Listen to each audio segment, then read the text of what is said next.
Olá, nós vamos falar sobre como é a visão do ortopedista no tratamento conservador da artrose, ou seja, no desgaste tanto do quadril quanto do joelho. Em primeiro lugar, já foi explanado que a artrose é um desgaste que acontece entre duas superfícies, então a gente tem que levar isso bastante em conta. Ela pode ser causada por algum problema primário, ou seja, por um desgaste da própria articulação, ou um problema mecânico. E nesse problema mecânico é que o ortopedista ele realmente pode ter alguma serventia, não só através de medicamentos, mas assim através de corrigir essa mecânica da articulação. Por exemplo, um joelho em varo, ou seja, que tem um desvio, ele vai ter uma artrose na região medial, na parte de dentro do joelho, por esse desvio. Portanto, o ortopedista ele pode corrigir esse desvio e pode evitar que essa artrose ela acabe se intensificando. Outro problema, por exemplo, especificamente de joelho, lesões ligamentares do cruzado anterior, do cruzado posterior, do colateral medial, colateral lateral, levam a instabilidades do joelho, que são a principal causa de artrose do joelho a longo prazo. Então, esses problemas mecânicos levam a que o paciente desenvolva uma artrose. Falando especificamente sobre o quadril, nós temos o impacto femoroacetabular, por exemplo, que é uma deformidade em que a cabeça do fêmur é maior do que o normal, ou o acetábulo, a bacia, tem alguma deformidade. Existe uma colisão anormal entre as estruturas da cabeça do fêmur e do acetábulo. Isso leva a uma lesão de cartilagem ou uma lesão na borda da articulação, que é o labrum, o que vai levar, ao fim e ao cabo, a uma artrose secundária ao impacto femoroacetabular. Outra causa no quadril é a displasia, quando existe falta de cobertura da cabeça femoral. Portanto, antes de se desenvolver uma artrose, pode ser feita uma cirurgia de correção da displasia, rearranjando a estrutura da bacia para que tenha uma boa cobertura da cabeça femoral e que isso impeça a lesão de cartilagem. Uma vez estabelecida a artrose, ou seja, quando existe uma diminuição da espessura da cartilagem, quando existem cistos abaixo da cartilagem, ou quando existe já a formação de osteofitos ou bicos de papagaio, a intervenção do ortopedista ela pode ser realizada a partir de reeducação do que o paciente produz de esporte ou que ele faz no dia a dia, também de reforços musculares, dependendo da articulação, se joelho ou do quadril, reforços de musculaturas específicas, por exemplo, musculatura do quadríceps e musculatura dos isquiotibiais para o joelho, musculatura adutora e musculatura abdutora para o quadril.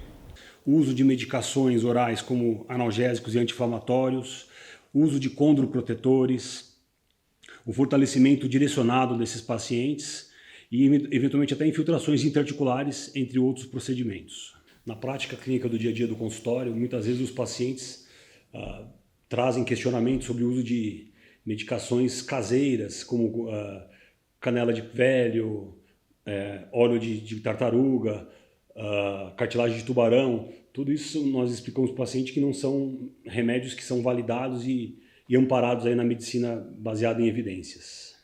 E a partir de desenvolvimento de técnicas, por exemplo, de decoaptação, de tração da articulação, alívio da dor do paciente.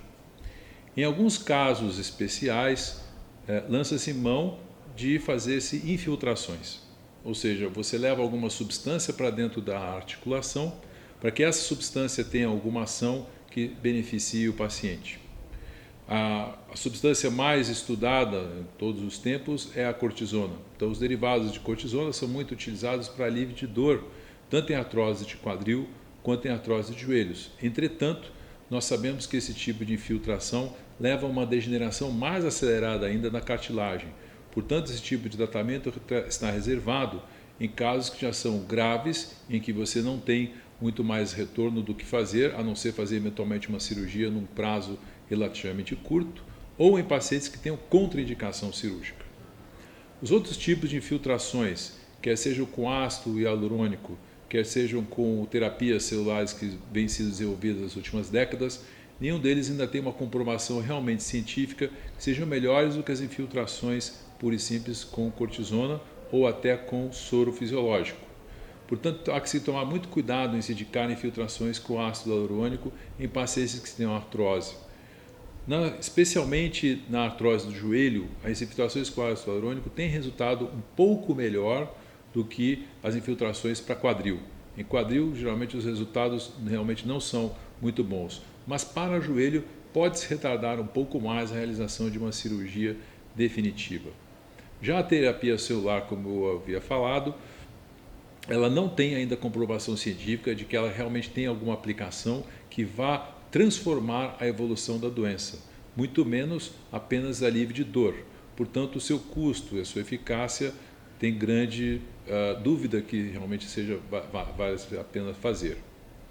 Portanto, o principal de uma artrose do tratamento é um tratamento conjunto. Em primeiro lugar, o paciente, se estiver sobrepeso, tem que controlar o peso. Se ele tiver uma fraqueza muscular, ele tem que controlar a fraqueza muscular. Se ele tem uma instabilidade articular, tem que estabilizar a articulação, seja com o uso da musculatura, seja com o uso de algum dispositivo externo, como uma órtese. Se ele tem algum desvio do membro, pode ser feita alguma correção.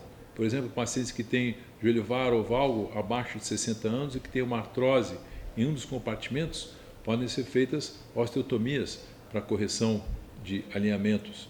E, especificamente, como nós falamos do quadril, os pacientes que têm impacto femoroacetabular e displasia, esses pacientes podem ter correções mecânicas cirúrgicas antes de se partir para uma artroplastia. Como nós acabamos de falar, quem realiza o reforço muscular é o fisioterapeuta. Quem realiza a parte de reeducação do paciente esportiva é o preparador físico.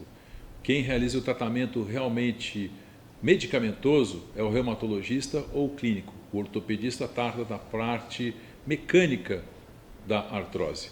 Portanto, se trabalha em conjunto, inclusive auxiliando o paciente psicologicamente e vendo clinicamente como é que é o seu estado geral, é uma equipe que deve estar concatenada para que tenha-se um bom objetivo de tratar esse paciente.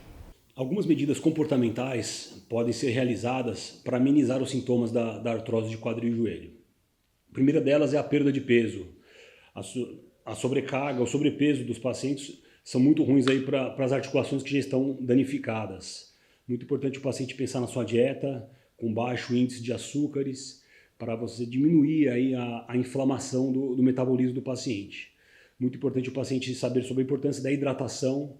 A hidratação é fundamental para a produção aí do nosso líquido sinovial e para todas as células do corpo.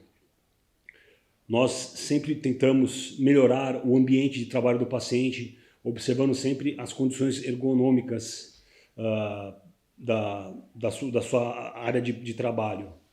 Ainda na parte de orientação das atividades do paciente, é importante saber quais são os objetivos em relação ao esporte. Esportes com rotação, numa fase em que o paciente está com muita dor, tem que ser de preferência evitados. Esportes como futebol, tênis, lutas de um modo geral, que tem muito chute, tem que ser evitados até o paciente conseguir uma boa estabilização e melhora dos sintomas.